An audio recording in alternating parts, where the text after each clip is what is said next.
I am tuning into the energetic weather. It is December 9th, 2024, and we have a few more days of Mercury retrograde. Mercury goes out of retrograde on December 15th.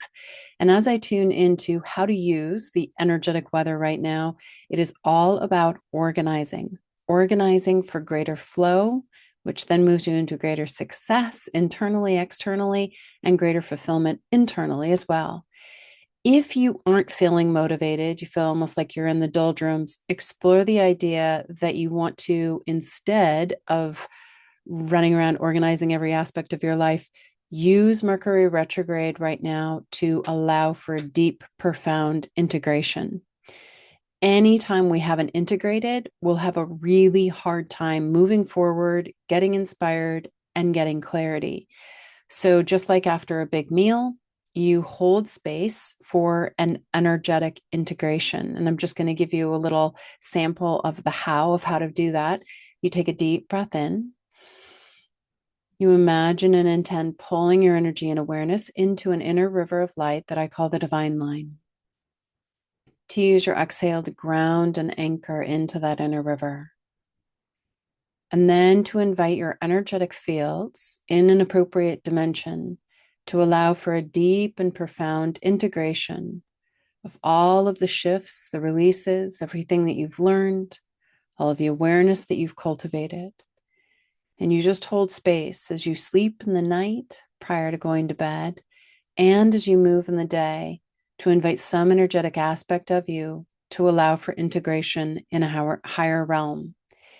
If you do feel motivated in Mercury retrograde, an energetic tool is to invite some energetic aspect of you, your body, your teams, to reference an appropriate dimension where you, your body, and teams can all sit in council and deeply ponder the direction you would desire to move into, towards.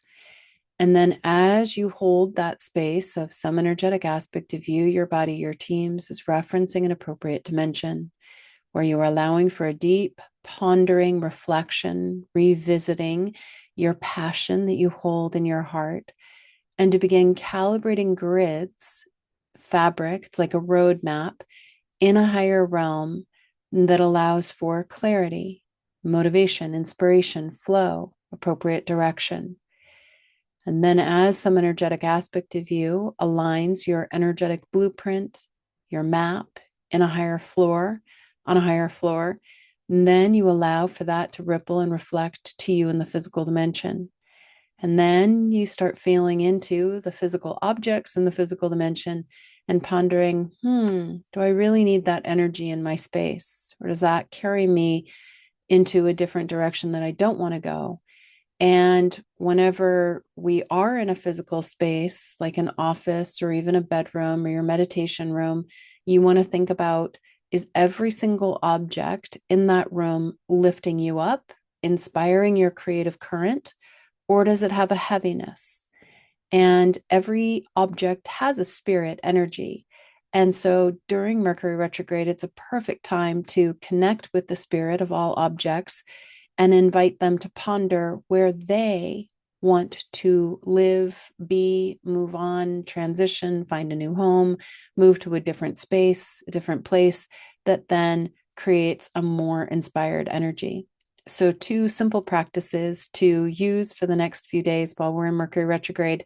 And in tonight's Tall Cups of Consciousness, I am going to be tuning into the passion in the heart. When we don't move from our passion and create from passion, our life ends up being what we have to do, what we should do, what we need to do, as opposed to what we want to do.